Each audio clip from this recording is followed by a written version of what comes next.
From English grammar, let me see the first word which is noun. Seerluga afaan Ingiliffaa keessaa qabxii jalqabaa irra kan jiru jecha maqaa jedhu kana fudhannee ilaallaa. Grammar Ingiliffaa keessaa the first topics or the first word that we discussed on our today's program is noun. Walumaa galatti qabxiin jalqabanu haala seerluga afaan Ingiliffaa kana keessaa jalqaba irratti ilaallu noun yookiin maqaa. What does mean noun? In short, noun kana define yookiin it is simple to define. Baay'ee tokko salphaadha maqaa tokko hiikeetti kennuun. Noun is the word that refers to place, people, and things. Walumaa galatti maqaa jechuun jecha tahee kan bakka namootaa fi wantoota ibsu jechaadha. Fakkeenyaaf Muhammad, Khadija, Faaxima kunis maqaa. Muka fakkeenyaaf akaakuu mukoota jenne mukkeenis maqaa qaban. Wanti garagaraa wantoonni maqaa qaban, meeshaaleen maqaa qaban, kanneen keessaa maqaa isaanii oolu this means a noun. Fakkeenya Muslims yoo jenne Muslimoota ta'uu ibsa. Mosque yoo jenne masgiidota nutti hima. This is a place. Muslim is the people. Mosque is the place. Quran is the things. Walumaa galatti Muslim yoo jenne wantoota namoota ta'uu nu ibsa. Mosque masgiidonni kuni bakka mucaa akkuma wala maqaan bakka ibsa jennee akkasuma Quraan jennee fakkeenya fudhanne wanta yookiin meeshaa wayii nu ibsa jechaadha. Maqaa jechuun jecha tahee namootaa fi bakka wantoota akkasumas kan ibsudha jechaadha. Fakkeenya waliin ilaallee jirra. Musliimoota, masgiidotaa fi Quraanota yoo jenne maqaan kunniin martinuu maqaa jedhama. Musliimoonnis maqaa, masgiidonnis maqaa, Quraanonnis maqaa. Martuu bakkeelleen namoonni illee wantoonni illee jechaadha. In English grammar, a word that refers to people, place and things are called nouns. Walumaa galatti definition isaa isa kana. Akka seerluga afaan Ingiliffaatti jechi maqaa jechi namoota bakkeewwanii fi wantoota ibsu maqaa jedhama. This noun can be classified into two parts. For detailed explanation of the noun, we can classify this name into two parts. Haala ibsa gadi fageenyaatiif maqaa kana bakka lamatti qoodne. The first one is countable noun. The second one is uncountable noun. What does mean countable noun? Let me define the countable noun. Maqaan kuni bakka lamatti qoodama. Maqaa hin lakkaawamne, maqaa lakkoofsi isaa lakkoofsaan hin himnamnee fi maqaa lakkoofsi isaa hammi isaa lakkoofsaan ibsamuu danda'u. Fakkeenya jennee jira. Maqaan kuni bakka lamatti qoodama jennee maqaa lakkaawamuu danda'uu fi maqaa lakkaawamuu hin dandeenye walumaa galatti. Now for this two classification, let we see the first one, countable or countable nouns. What does mean countable nouns? Maqaan lakkaawamu kun maali? Yoo jenne definition isaa targetii kallattiin ati seenuuf. Countable nouns are a words which can be counted in short. Countable nouns maqaan lakkaawamu jechuun maqaa hammi yookiin wanti isaa tokko lakkoofsaan ibsamu jechaadha. Jechi isaa lakkoofsaan ibsamu. They have a singular form and a plural form. Either they are a singular, either or they are a plural. Walumaa galatti takka cimdii ta'anii takka qeenxee ta'anii argaman jechaadha maqaan kunniin. They usually refers to things. Yeroo hedduu maqaan kuni wantoota ibsa. Most countable nouns become a plural by adding s letter at the end of the words.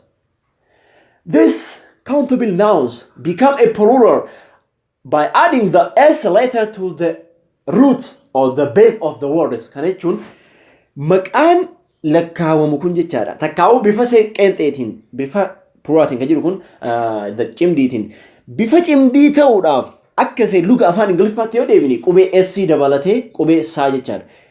Seerluga afaan Ingiliffaa keessatti qubee s dabalatee cimdii ta'a. Fakkeenya yoo jilaalle Muslim yoo jenne nama tokko muslima ta'uu ibsa. ግን Muslims yoo jenne Musliimoota ta'uu nu ibsa jechaadha. Fakkeenya kana singular and plural jennee hojjaan baafnee yoo laalle Muslim jennee akka qeenxee yookiin singularii tokkotti Muslim yoo jenne akka plurarii yookiin cimdii tokkotti ammoo Muslims jenna. Book yoo jenne books. Car yoo jenne cars jenna. Kanaaf haala kanaan deemaa jechaadha bifti cimdii isaa s dabalachuudhaan. In a sentences, example in a sentence jedha akka himaatti fakkeenya keessatti haalaalumee there is a Muslim at this place yoo jenne iddoo kana musliimootatu jira yoo jenne Muslim is a noun. Muslima jechuun sun maqaa ta'a jechaadha. Iddoo kana muslimatu jira yoo jenne Muslim jechuun sun maqaa ta'a jechaadha. Audio illee nu jalaa dheerachuuf jira. Especially tokkoffaa qabxii introductionii waan daballeef dheerataa. Dheeressuun ammoo baay'ee tokko gaarii miti waan ta'eef walumaa galatti maqaan lakkaawamu kun jecha tahee jecha lakkaawamuu danda'uudha. Maqaan lakkaawamu kun takkaa qeenxee yookiin cimdii ta'a jennee irratti dubbanneerra. Akka seelluga afaan Oromootti yoo deebine jechi maqaan lakkaawamu kun jechaadha qubee jecha oota jedhu xumura hundee jechaa irratti maxxanfachuudhaan maqaa cimdii ta'uu jedha. Fakkeenya muslim jenne awwal esitti dabalee muslim sennee akka ingiliffaatti gin akka afaan Oromootti yoo deemnu muslima yoo jenne oota kan irratti dabalee muslimoota goonaa jechaadha. But in English we add at the root at the end of the word is the letter S. Bas qubee S tana qofa dhuma jecha irratti dabalee plural isaa goona. Plural jechuun cimdiidha. Baay'ina kan ibsu jechaadha. Haala kanaaf muslima muslimoota kitaabota makiinota inni lafa kennee jirra.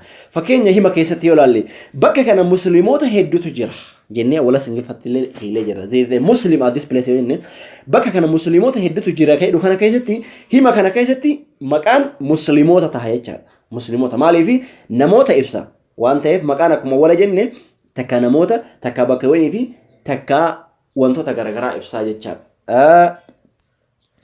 Kanaaf walumaa galatti jechaadha qabxii teenya tan har'aa gara xumuraatti dhufuudhaaf hima kana keessatti haala maqaa isaa kana ilaallee turre. Walumaa galatti da'indi kanatti aansuudhaaf inshallah accountable nouns maqaa hin lakkaawamne kana inshallah sagantaa itti aanu keessatti wajjin ilaalla. Rabbi warra achi gahee wajjin ilaalu haa taasisu. Sababa kanaaf har'aa haala baruuf barsiisuu kana keessatti qabxiiwwan ijoo ta'an qabxii muraasa xiqqoo inni ulfaatti jedhee yaade hiika isaanii wajjin lafa isinii kaa'ee jira asirratti jechaadha. Keywords jechuun jechoota qolfii yookiin ciccimoo ta'an jechaadha akka afaan Ingiliffaatti.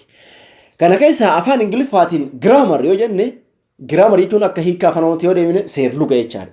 Noun hommaan amma baranne toopikii maana baranne kuni akka hiika afaan Oromootti kallattii yoo kennine maqaa jechaadha. Singular jechuun ammoo qeenxee nama tokko yookiin waan takka yookiin waan akkasii jechaadha.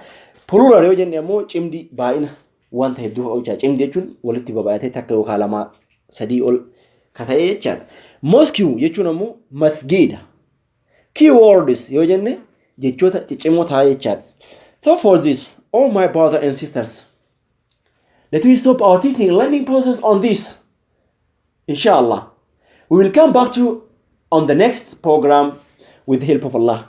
So, wa alaikum assalam wa rahmatullahi ta'ala wa barakatuh isinin jedha.